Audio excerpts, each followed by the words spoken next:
400, 401, 451, 451. 5, 4, 3, 2, 1. Darling, it's the Shy Life podcast. 401. But it's a positive thing, Paul. 400. The Shy Life. You won't find a cast of characters like this everywhere. Hello, Paul. Delicious. This particular episode of the Shy Life is a little more abstract than usual. Oh, yippee. Okay, it looks like the hairy guy is ready to record. 3, 2, 1. Go Shy Yeti. Oh, I hope he hasn't found out my secret. Do you think he has? Hello and welcome to yet another episode of the Shy Life podcast with me, Paul the Shy Yeti. How you doing? Oh, I'm all right. We're back here today. We're going to have another little chat with you about some films, and I've got Nick Goodman back with me. How are you doing, Nick? Hello. Hi. I thought we'd share with the listeners some more chitter-chat about some random years in film, but I thought we'd better run the theme music, and then when we come back, we'll get started. It's time for my old buddy, old pal from across the channel, across the pond, Paul Chandler, the Shy Yeti. He's not that shy. Oh, the Shy Life podcast. Yeah. All I wanted was a pie. And then I hatched out of an egg. Okay, bring the mic over. He's ready to record. It's the quiet ones you've got to watch, you know. Is it metaphorical? Is it deep? Is it deep? Boy, he said all that shy is right. Blimey, Governor. It's the Shy Life podcast. If you thought that was bad, just listen to this. Oh, I can't wait. I can't wait for it to begin. It's the Shy Life podcast. He's positively glowing.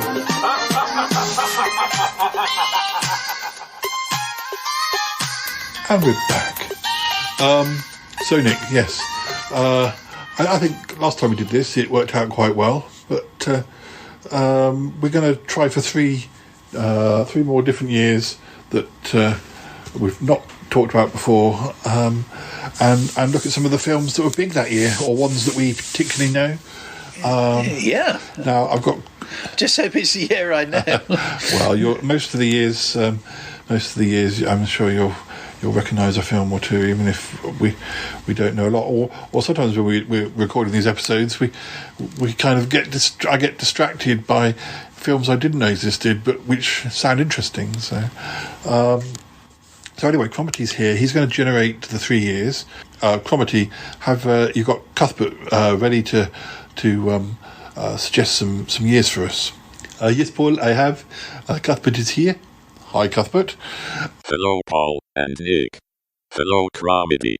It is me, Cuthbert the Robot. I am looking forward to helping you out with your movie conversation today. You are all such film buffs. Yeah, thank you. Yes. Right, well, I think we're ready. So if you want to generate a year for us. Would you like me to select the year now, Paul? Oh yes, Cuthbert, please do your best. Yes, please tell us the year. Yes.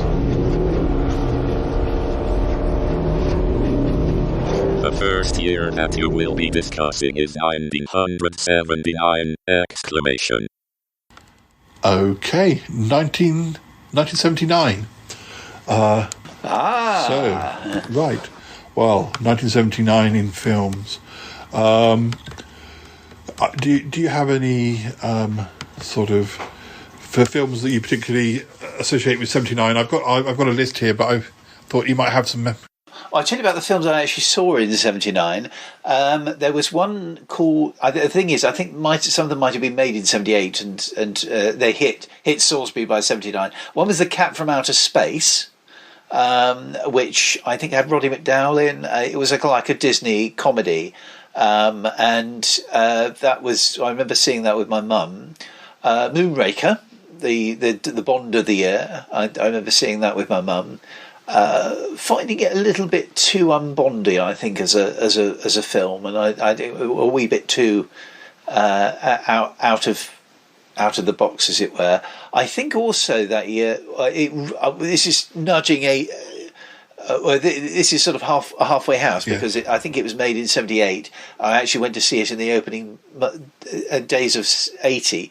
London Connection, which is a film I've not seen before, it's seen since, which is like a comedy thriller, as I remember. I've never seen it on telly, and I've never seen it on DVD, but I do remember it being quite fun. What else did I see that year?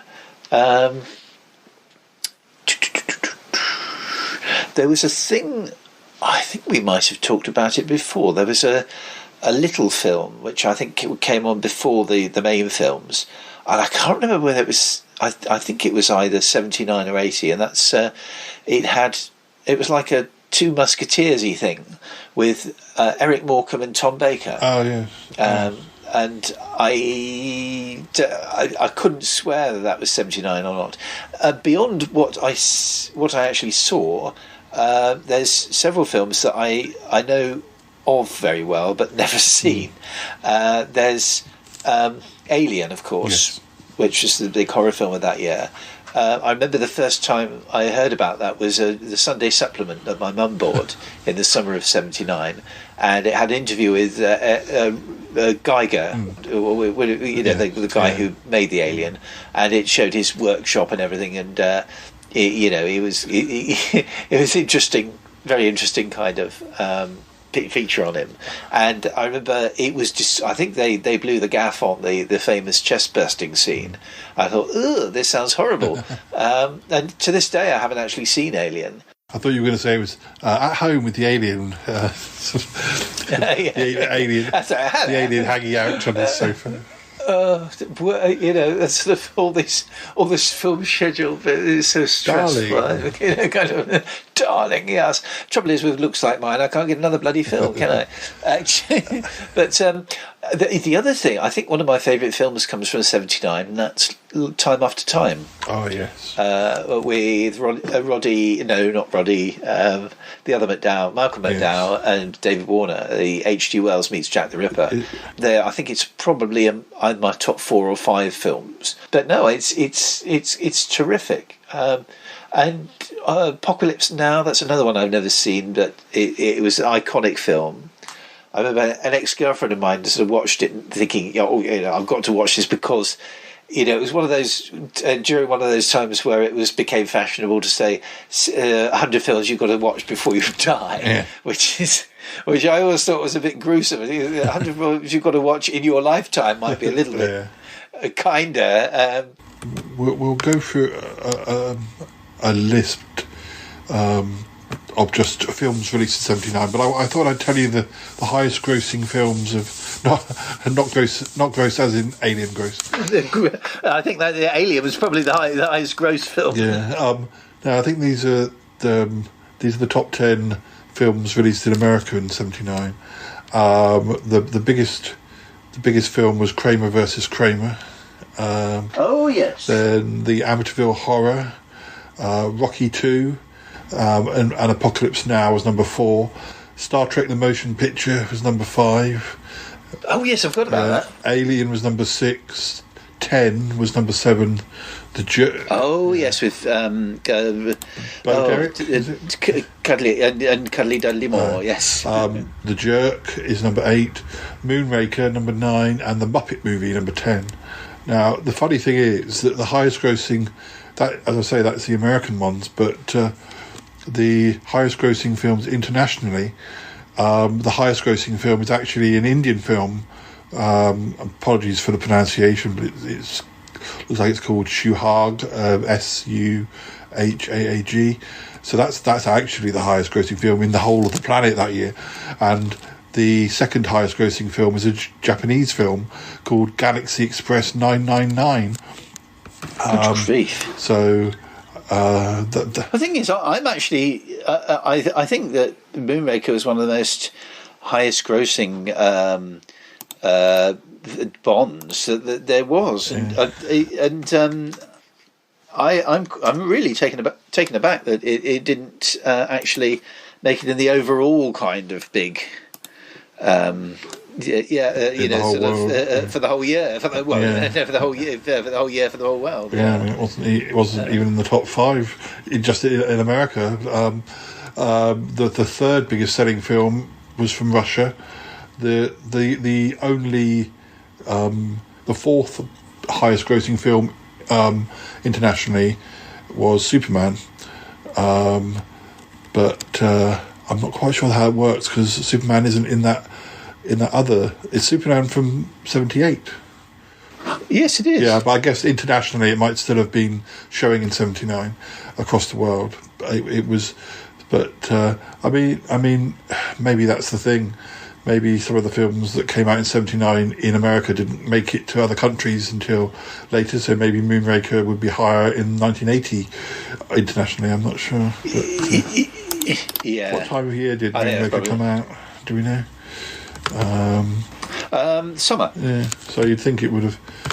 Yeah, I think it would have been higher than some of those other ones. But before we move on to a few more sort of films, not necessarily the big ones. Interesting to see that in 1979, some really famous actors who would later go on to big success in the 80s made their debuts. So Rosanna Arquette made her debut in '79. Oh, lovely! In a film called More American Graffiti, which is presumably a sequel to the film American Graffiti. But yes. Ted Danson from Cheers made his debut in a film called The Onion Field.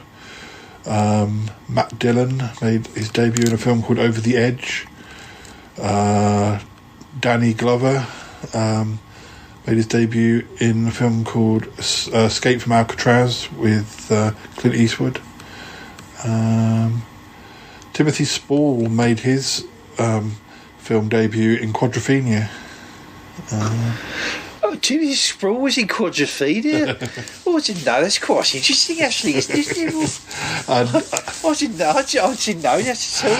See, I'm learning something today. Ray Winston also made his debut in '79 in That Summer, which is a British drama film. Wasn't he in Scum before that? I'm not sure if Scum isn't like 1980, but I guess it depends on when things get released. Or this website, or this website could just be wrong.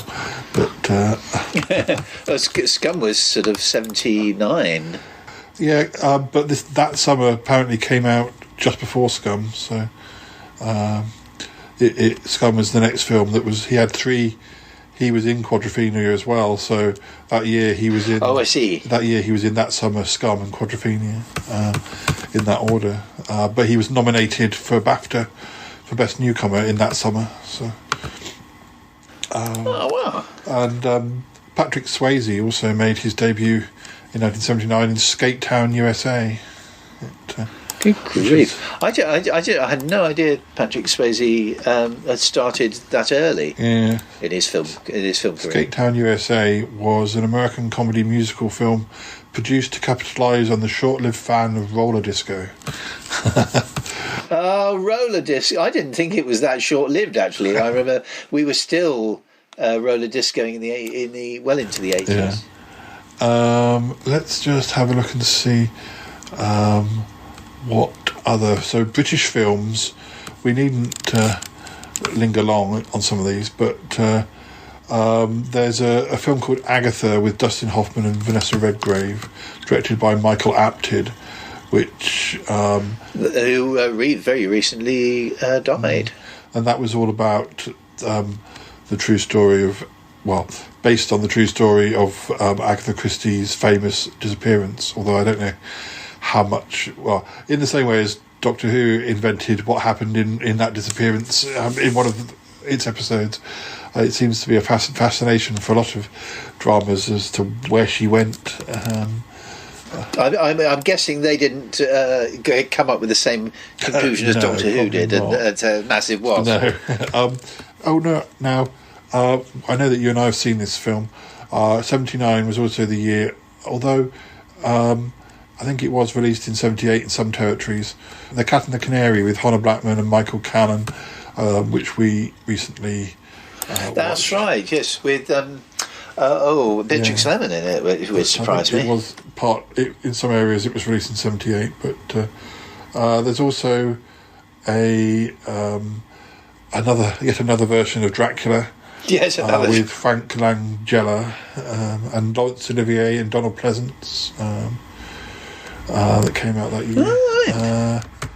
The first great train robbery with Sean Connery, Donald Sutherland, and Leslie Ann Down. Oh wow! That's an interesting mix of people.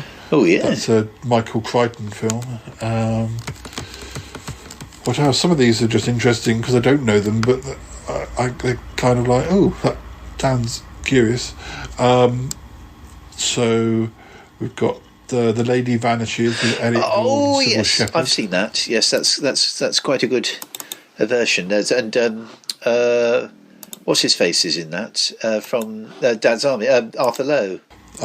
It's also the year of Monty Python's Life of Brian, which I know you've not seen.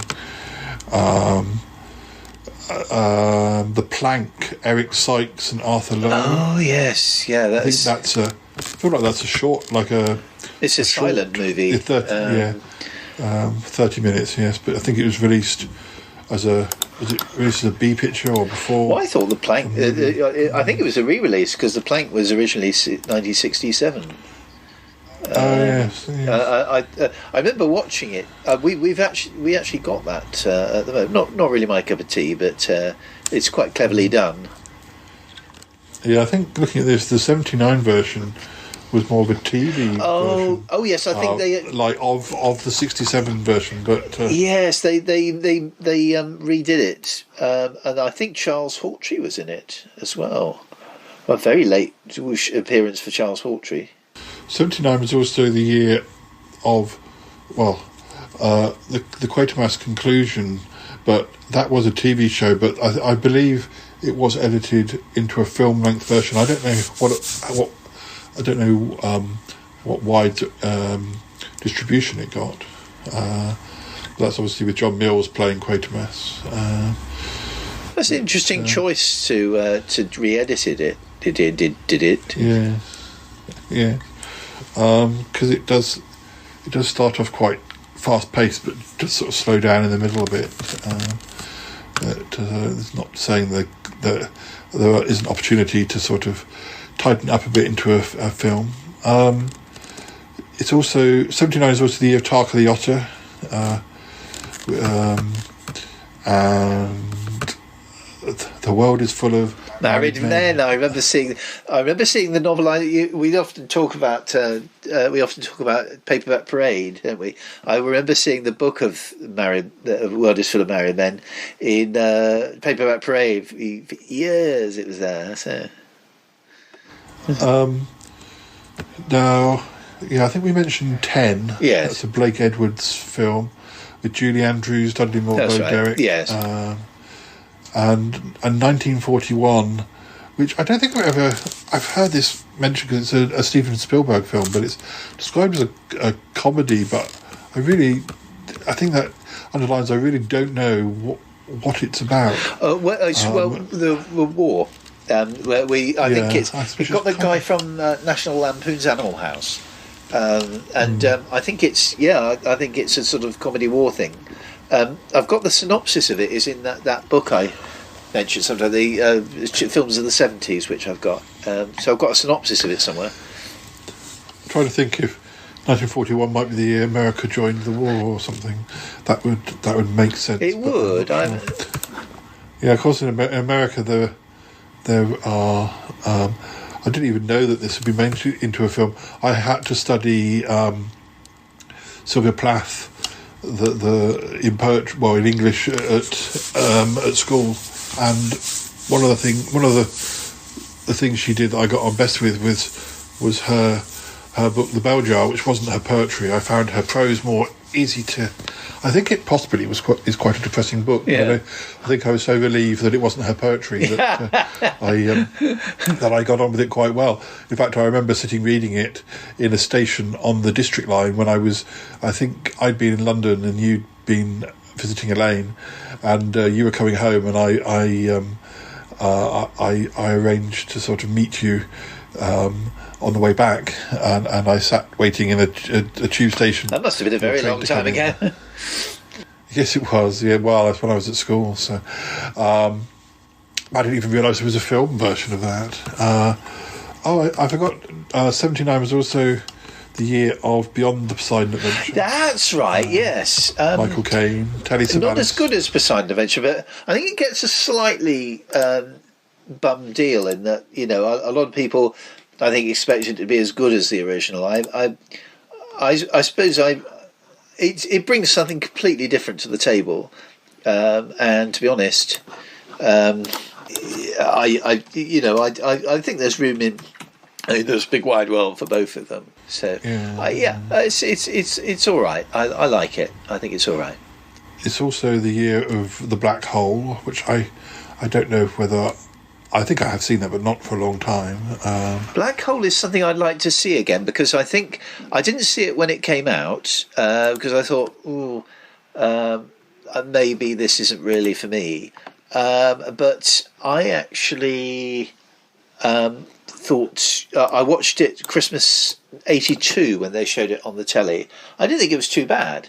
I think I'd be up for a rewatch of it at some point. But I think it's a bit like Space 1999 Series 1. It's a very serious attempt to do sci-fi, and I don't know. I haven't got a problem with that, really.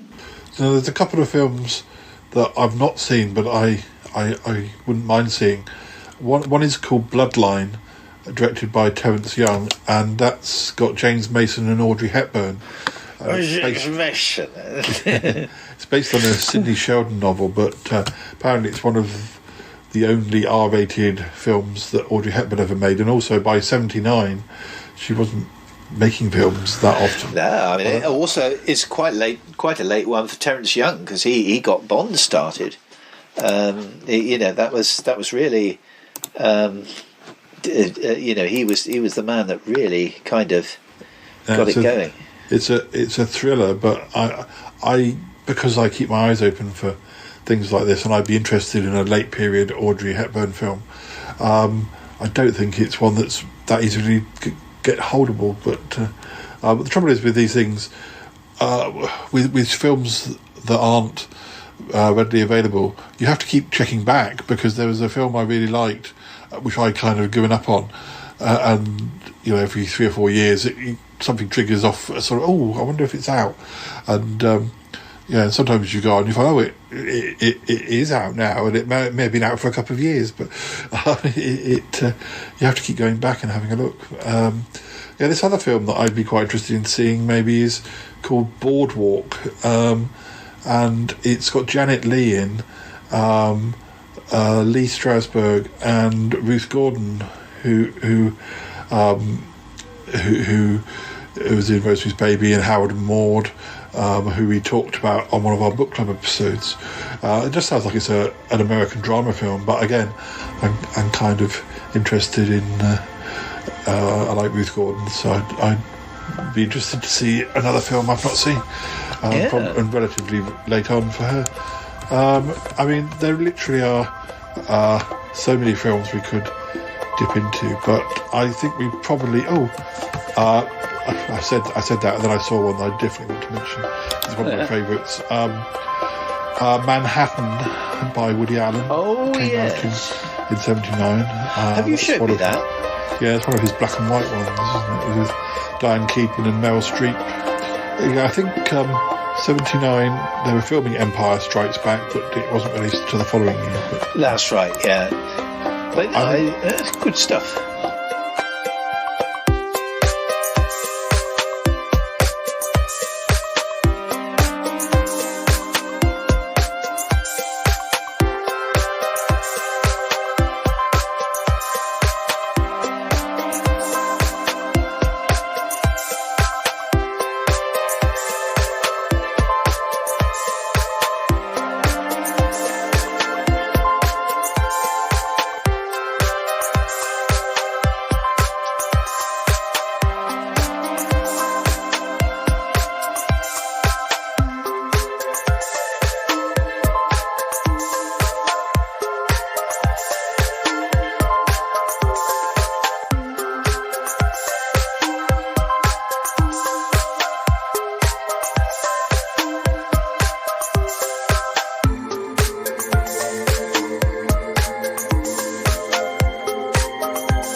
Yeah, I think we should ask Cuthbert to generate another year for us. Let's see. Cromitty. Yes, I should ask him. I guess we could ask him ourselves, but it's nice to have you as part of the episode, Cromitty. She was our personal slave, I thought you were going to say. Thank you, Paul. Cuthbert, please generate another year. That would be my pleasure.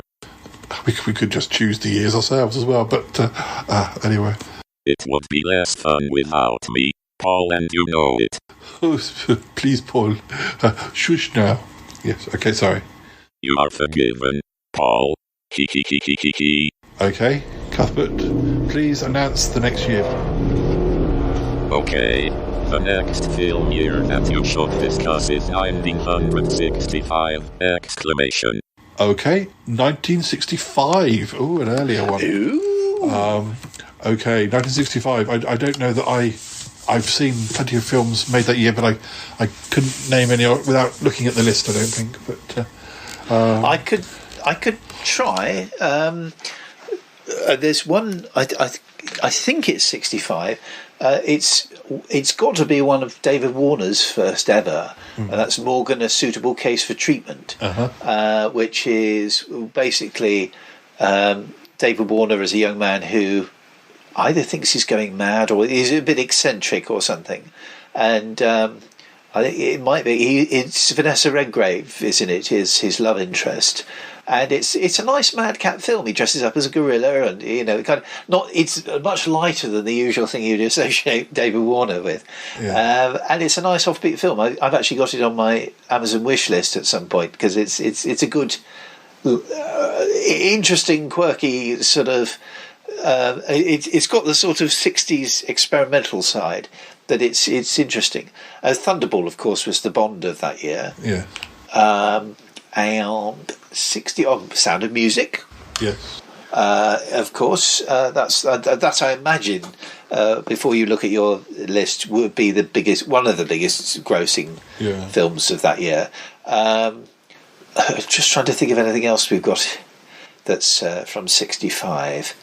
I can tell you some of the film debuts. Yes. Woody Allen made his debut in What's New Pussycat? Yes, that's right. Yeah. Ed Asner, The Satan Bug. Oh yes. Sonny and Cher in Wild on the Beach. Don't think I knew that they were making films as well as making music. Robert De Niro made a couple of sort of films, including one called The 3 Rooms in Manhattan, a black and white French drama film filmed in New York, based on a novel by Georges Simenon, who I think was. Did he write Migraine? Migraine. Yes, he wrote. Yeah, he wrote about migraine.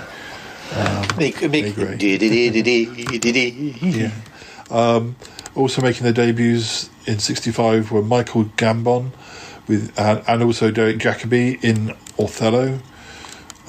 George Lucas directed his first film, Look at Life, although it was only a 1 minute short student film. So does that count?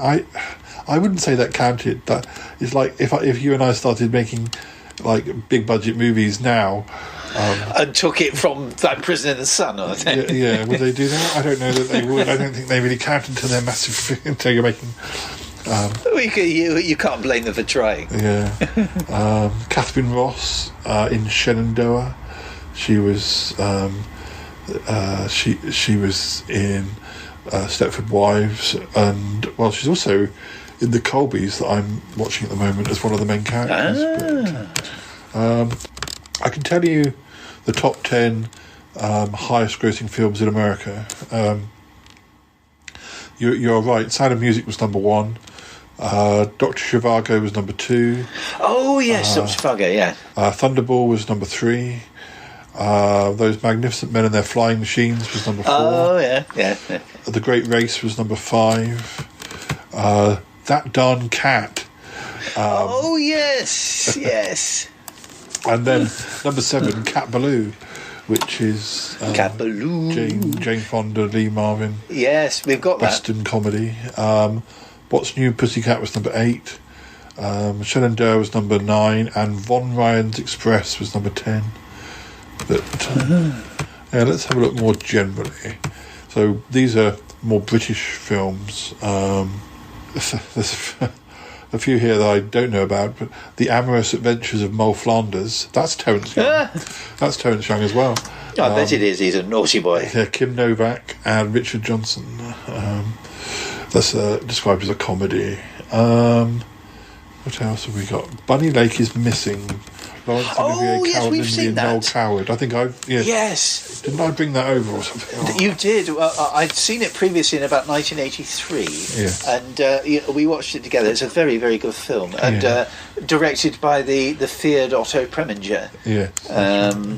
Yes. Carry On Cowboy was that year? Oh yes, with John Pertwee as the sheriff. The Collector with Terence Stamp. That's a psychological thriller. I think I've definitely got that. I'm trying to think who. I'm sure that's based on a book by. Trying to see. Based on The Collector by John Fowles. Yes, I do. I'm pretty sure I have seen that one. I do like a psychological thriller. What else have we got? Dr. Terror's House of Horrors. That's Amicus one by Freddie Francis, Christopher Lee, Max Adrian. Freddie Frog, I thought.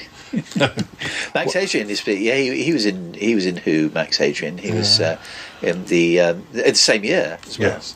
Doctor Who and the Daleks, the first Dalek movie with Peter Cushing. And The Face of Fu Manchu. That's one of the Christopher Lee series. Nigel Green. What else?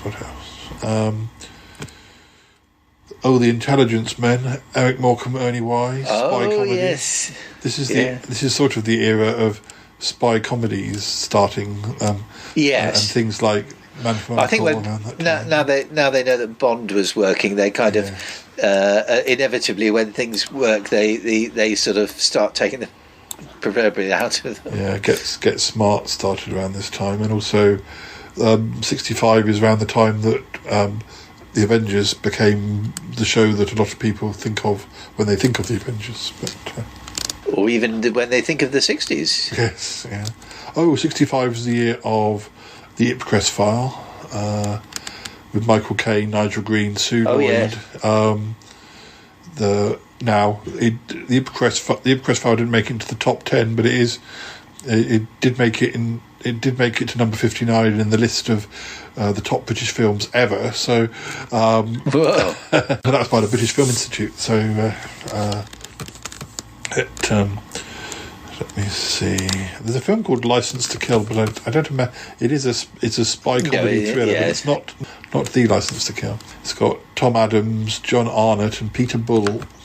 Good old John Arnott, yes. It was re-edited or retitled as The Second Best Secret Agent in the Whole Wide World, with a theme tune by Sammy Davis Jr. There's a version of And Then There Were None called 10 Little Indians with Shirley Eaton, Stanley Holloway, and Wilfrid Hyde White, and also The Spy Who Came In From the Cold with Richard Burton. Oh yeah, we watched that recently. I think that's almost all the sort of. Obviously, there are lots of other ones, but ones that jump out. I know when I've watched films on Talking Pictures channel, the amount of films which, like from the 50s or early 60s, where you've got combinations of actors who you would never have thought would work together. I know. It's like Carol Lindley and Beatrix Lim, and then going back to the Cat and the Canary. I mean, well, blimey, where's that come from? Yeah. 60. I'm surprised this hadn't come up in the British list. But 65 is the year of Help, the Beatles movie. Oh, yes. Directed by Richard Lester. I'm surprised that wasn't on the other list. Well, yeah.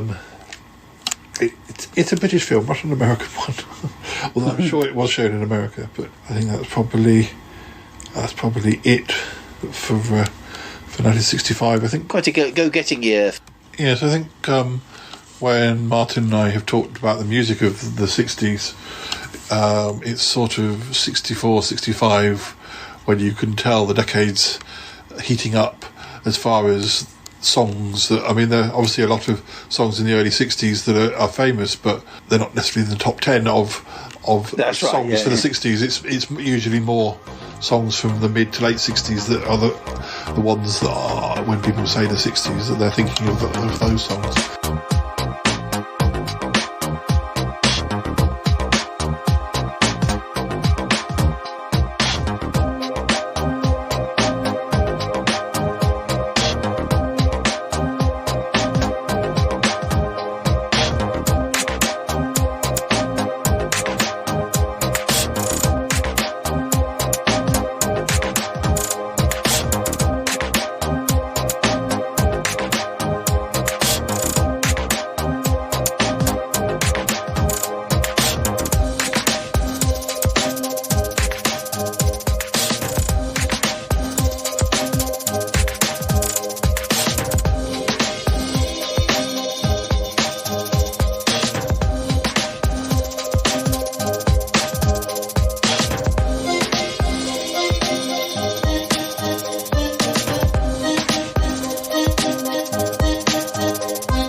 Anyway, I think we've got time for one more year. Cromitty, you want to wake Cuthbert up, will you? He's not asleep. Well, actually, no, I think he is asleep. Yes, yes. Snore, snore, snore. Apologies, Paul. I was just doing a quick reboot to upload further film knowledge. That's all right, Cuthbert. No, you're allowed to sleep. It's fine. Okay, please choose one last year for us. Thank you. It will be a pleasure, Paul. What a fine impersonation of me. Okay, now I am ready to begin. Okay, the year. The next film year that you should discuss is 1990! 1990. Oh!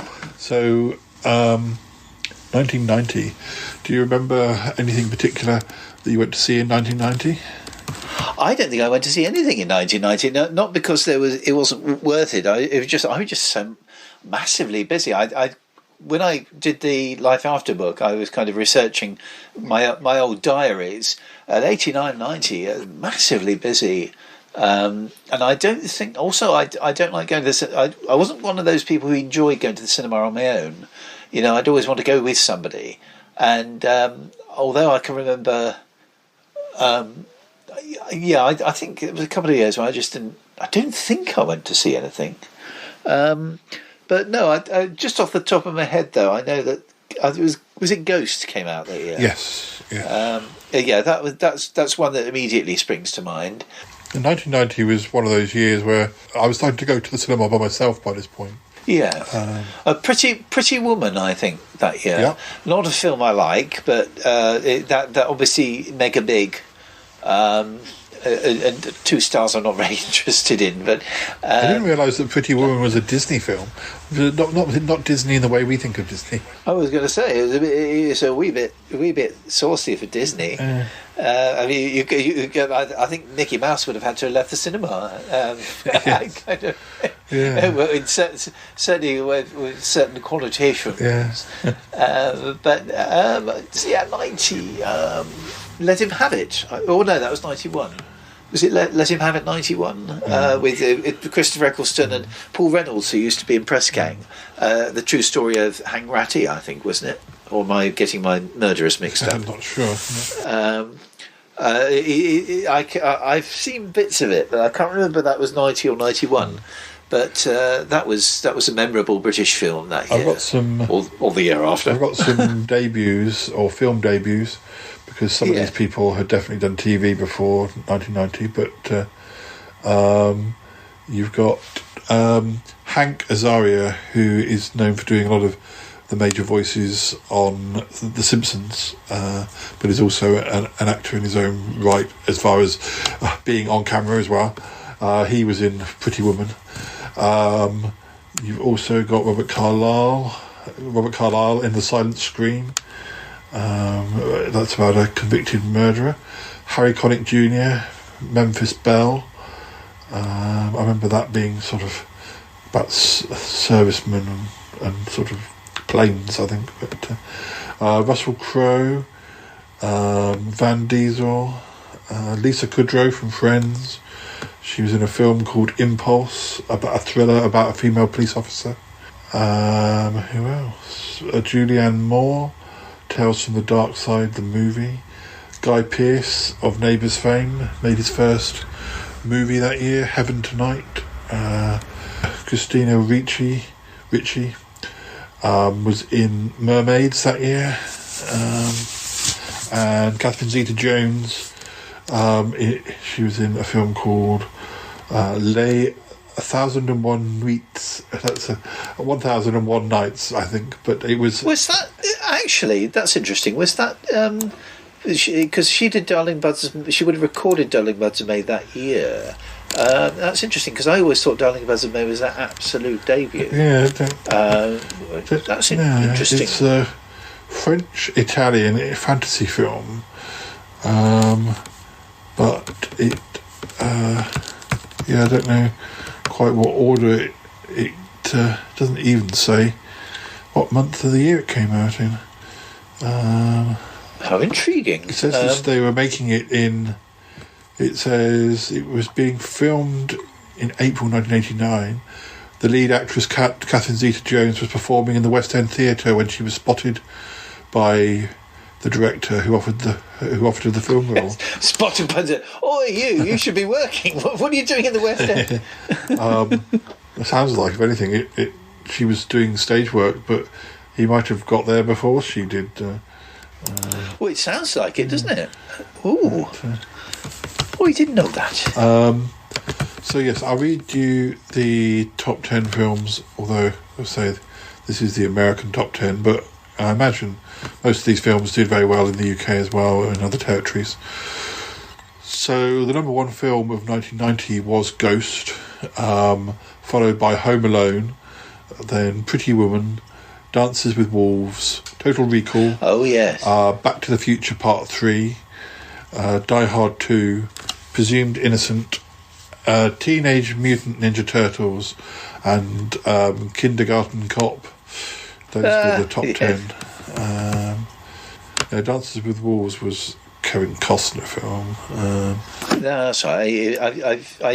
It's these very high-profile films. I actually kind of, dare I say, slipped my my consciousness. Of those 10 films, I think I saw Ghost, probably because of Whoopi Goldberg more than anything else. I may have seen Total Recall, but it doesn't really stick with me. Was that an intentional comment? No, that was a genuine comment. Back to the Future Part 3, I don't know if I ever got that far. I have an aversion to overcooked franchises. Yeah. I just think Back to the Future, really, really good film, but I just didn't. I wasn't interested in all the various others. I mean, even in 1990, Teenage Mutant Ninja Turtles wasn't really aimed at. Well, I don't think it was aimed at a 17-year-old, and Kindergarten Cop was a Arnold Schwarzenegger film, but I wasn't particularly interested in him. And no, me Die neither. Hard 2, I quite liked. I don't know if I've seen that. If I saw that one, it might have been whilst I, after a few beers at university, fell asleep halfway through type film. I quite liked. I've forgotten his name. It doesn't say who it is. Bruce Willis. I quite like Bruce Willis in Moonlighting, although I never really watched that much of Moonlighting until it was almost finished. But Willis is always one of those actors I've always kind of think of as someone who's kind of attituded their way through their career, and I've never felt that's actually good enough. As a sort of playing these sort of characters, in some cases quite murderous characters with attitude. I just don't. No, I don't want to watch it. I don't want to watch this character. So let's see about some other films. I feel like this was a bit of a flop. Chicago Joe and the Showgirl, a British crime drama. Oh, was that with Emily Lloyd? Yeah. Lloyd, yeah, I feel yes. like that was a bit of a flop, but I may be wrong. It doesn't say whether it had Patsy Kensit in as well. Yeah. Actually, I liked Emily Lloyd, but she's one of those people that you kind of I don't know quite what went wrong for her, because you would by rights expect her to still be around and working. I actually have her autobiography because I saw her in. Wish you were here. She apparently she would have been in Husbands and Wives, the Woody Allen film, 1992, but I think she was supposed to be in Tank Girl. So I think she has a lot of health problems. That she was also going to be in Pretty Woman and Mermaids. So was she going to be Pretty Woman? I guess as so, the Pretty Woman. In which case, it would have been actually worth watching, because she's a much better actress than Julia Roberts. Yes. That's what a shame. Mind you, you'd still have to wade your way through Richard Gere. I saw Wish You Were Here quite recently and bought her autobiography, so I'll get to that at some point. I think she's a better actress than her dad. I rated her quite highly, and I liked some of the things she put her name to. But she was saying health problems. Well, I think mental health problems. Yeah. Poor girl. Because she's about my age, a bit younger than me. Yeah, 1970. 70 years, a couple of years younger than me, and I know she. It's interesting, very interesting to hear what she's been offered, because the weird thing is that's over quite a long period of years. If she was having health problems, I'm surprised that she was still being offered things, but as a high profile as that, even though she hadn't done anything for a long time. But I'm sure when I read the book, I'm sure it'll all be put into place a bit more. I certainly I like her. 1990. Now, I thought that Truly, Madly, Deeply that was made for the BBC's Screen 2, but maybe it was sent to the cinema in some countries. I'm not sure, or maybe this list is being a bit sort of open with the description of movies. I guess it's a TV movie. Memphis Belle, we had mentioned. I didn't realise that's a British-American war drama. And Nuns on the Run, Eric Idle and Robbie Coltrane. I feel like I've seen. I don't know if I've seen that all the way through, but I feel like I've seen some of that. I don't think I saw it at the cinema, but. Yeah, it's one of those films where, despite the good people involved, you think, yeah, right. Yeah, the list isn't particularly inspiring. Let's see if there's anything else on this list. I wonder if 91 was my. I maybe went to the cinema a few times, but I think maybe 91 into 92 I was going a bit more things like Dead Poets Society. I think that maybe that, although Dead Poets Society, maybe that was. I thought that was 89. Oh, I don't know. Now, Arachnophobia, that came out. I think I definitely saw that at the cinema. That's with Jeff Daniels, John Goodman, Awakenings, Robert De Niro, Robin Williams. It's kind of one I've never seen, but sort of read a lot about. Now, there's a list here that says that's slightly different from the other one. It has a couple of different films that are sort of on the lower rungs of being highest grossing. It says The Hunt for Red October, which is Sean Connery and Alan Baldwin. Sean Connery. Says that, on this list it says that was number 9, and it says that Dick Tracy with Warren Beatty and Madonna was number 10. Oh yes, if you like hanky panky. I'm not quite sure where they got their figures from, because that's sort of slightly different from the other list we saw. But Bonfire of the Vanities by Brian De Palma. That had a big cast. I have a feeling that was a bit of a flop. That had Tom Hanks, Bruce Willis, Melanie Griffith, Morgan Freeman, Kim Cattrall, but it won 5 Razzle nominations, which I think means it was a dud. But I feel like it wasn't a big success.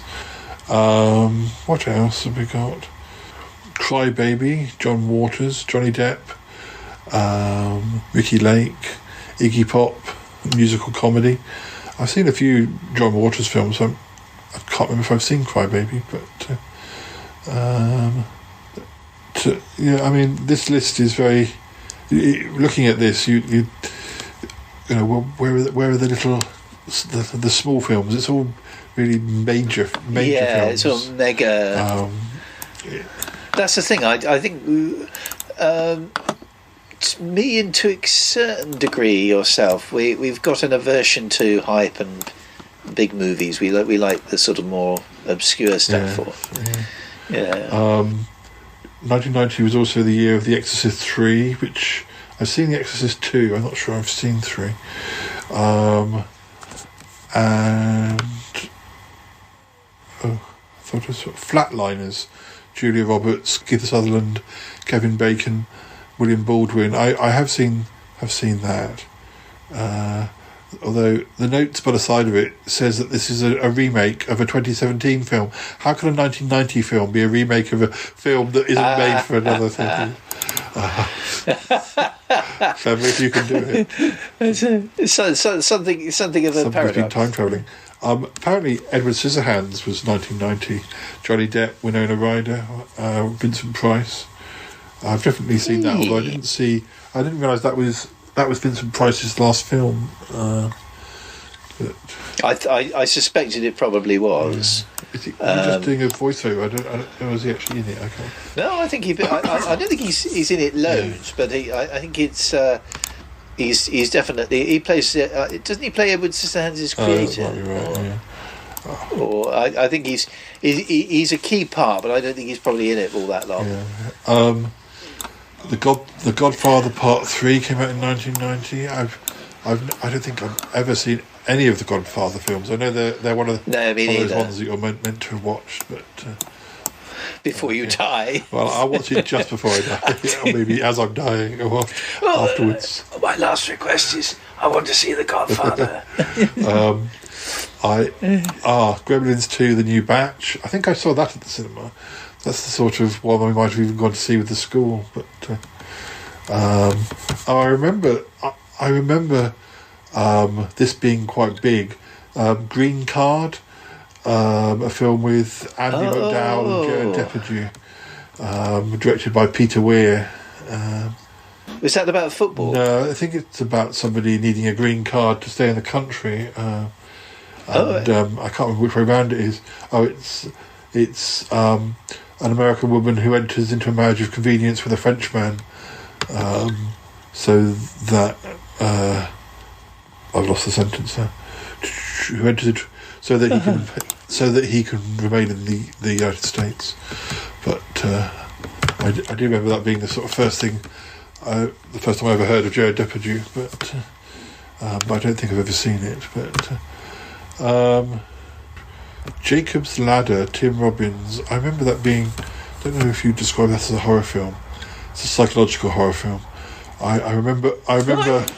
The poster of that is sort of a sort of frightened-looking man's face, which is quite a famous image if you see it. I feel like I saw that at university. I think it was one of those films that was quite popular with students and sort of being quite controversial. And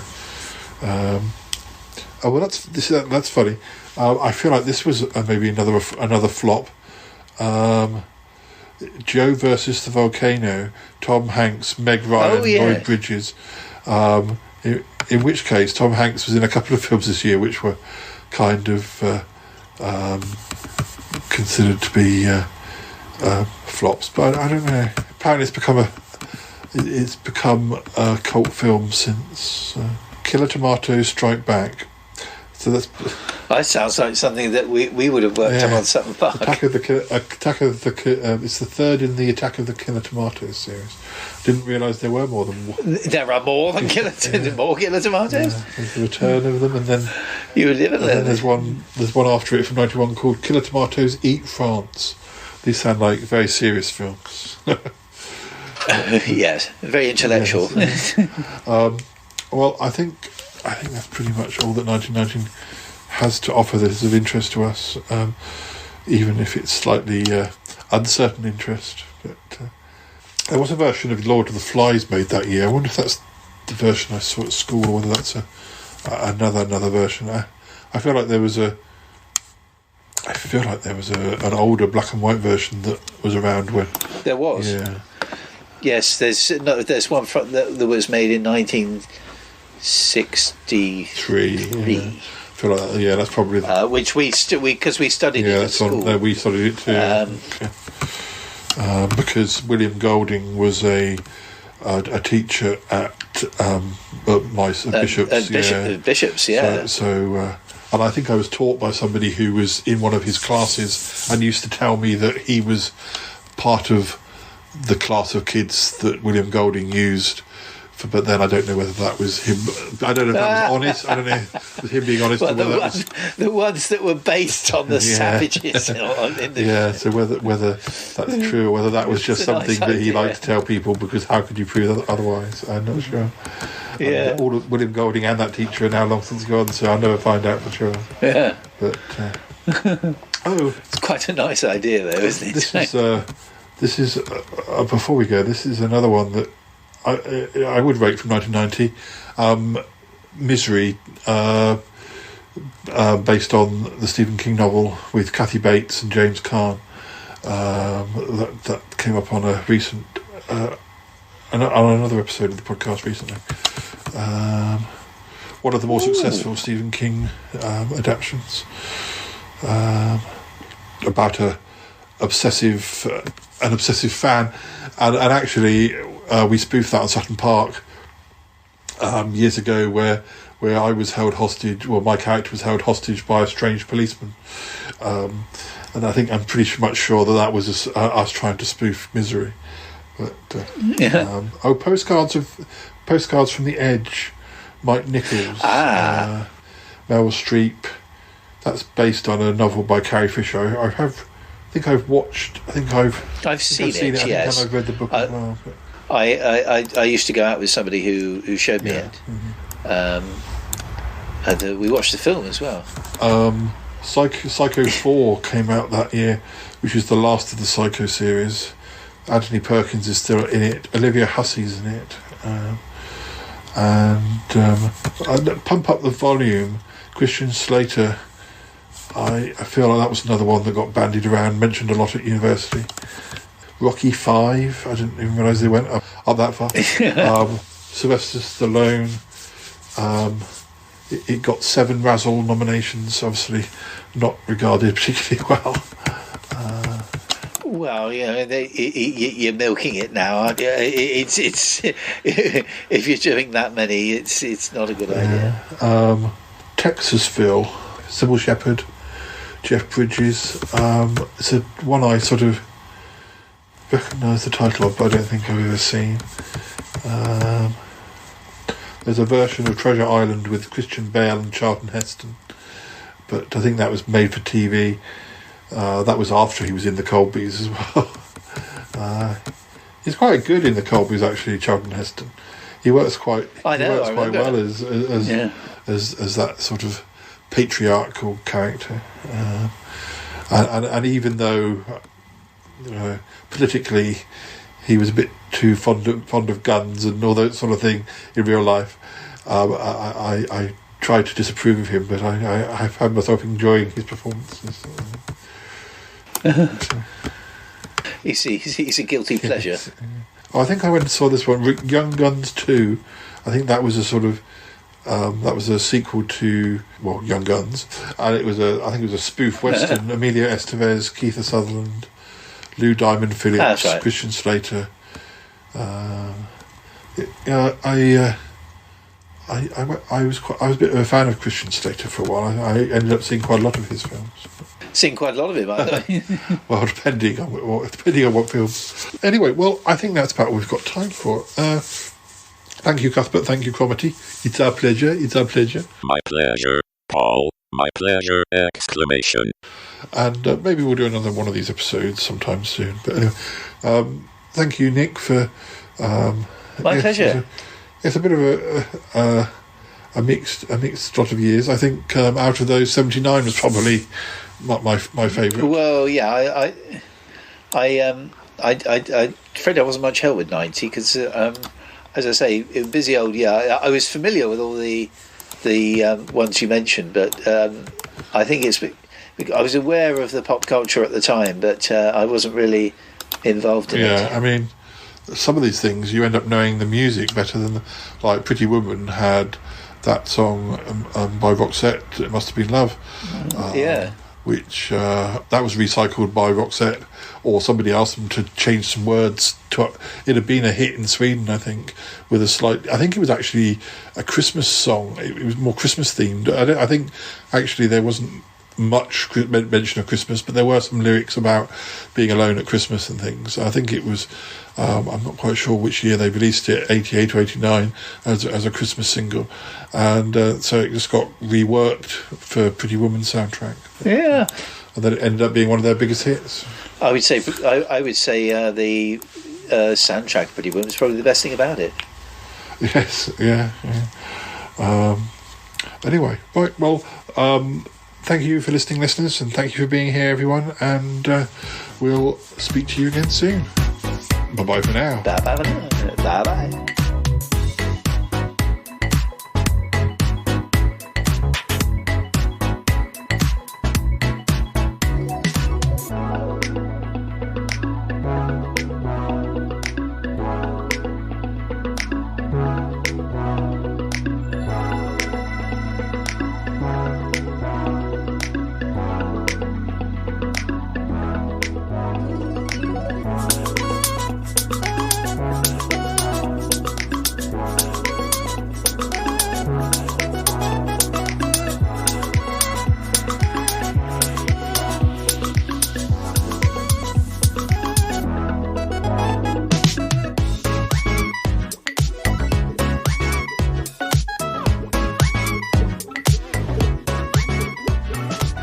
The Third Man, 1949, was voted the best British film ever by 1,000 industry professionals, academics, and critics in a British Film Institute poll conducted in 1999.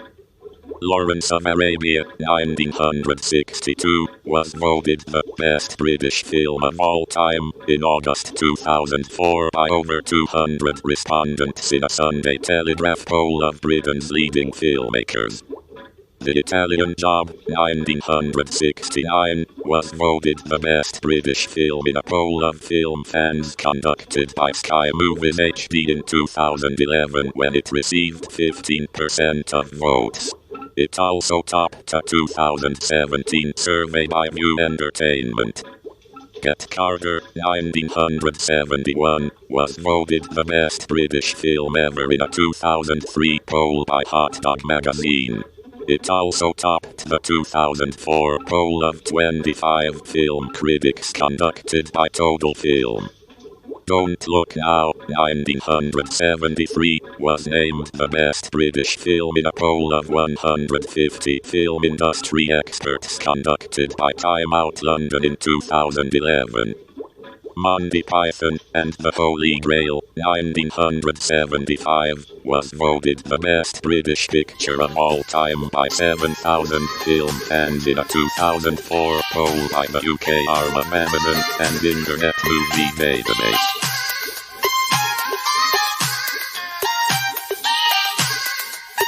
I gotta go now. Bye.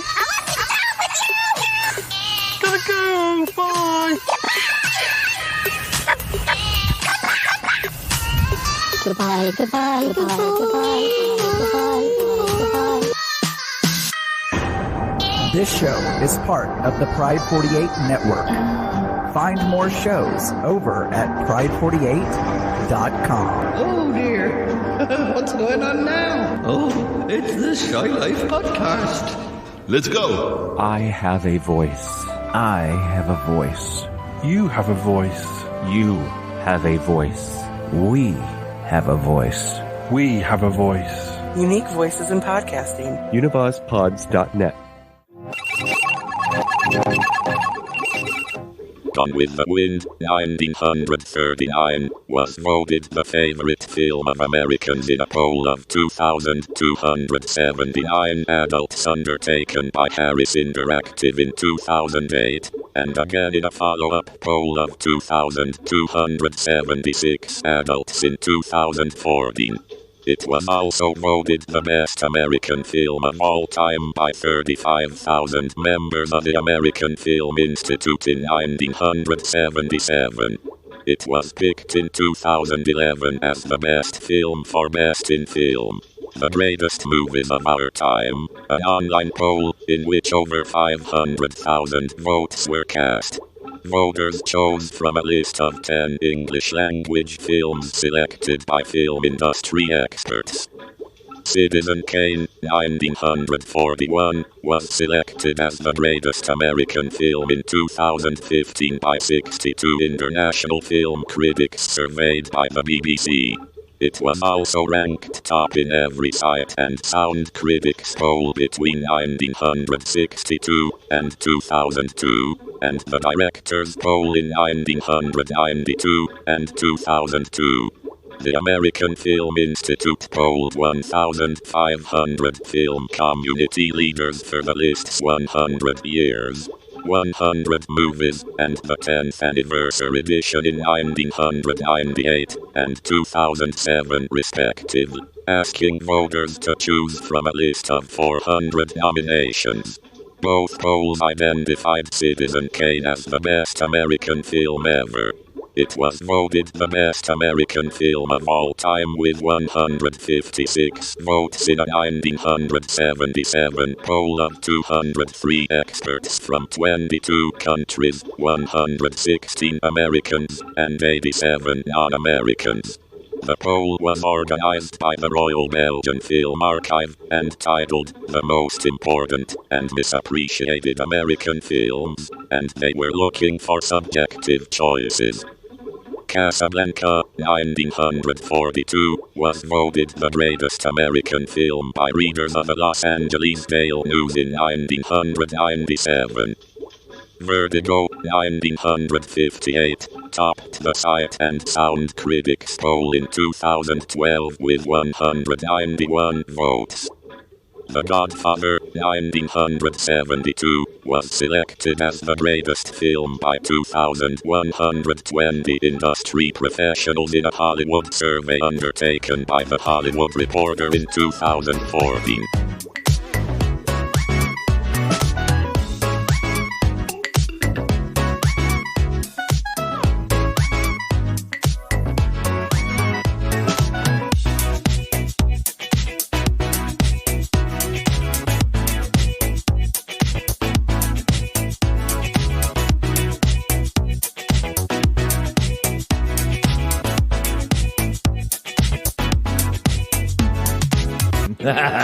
He ain't all that shy. No.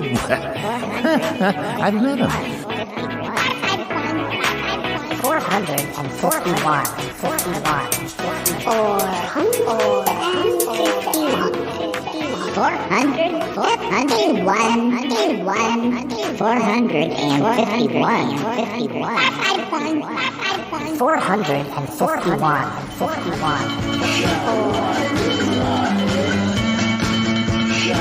My pleasure, Paul. My pleasure, exclamation.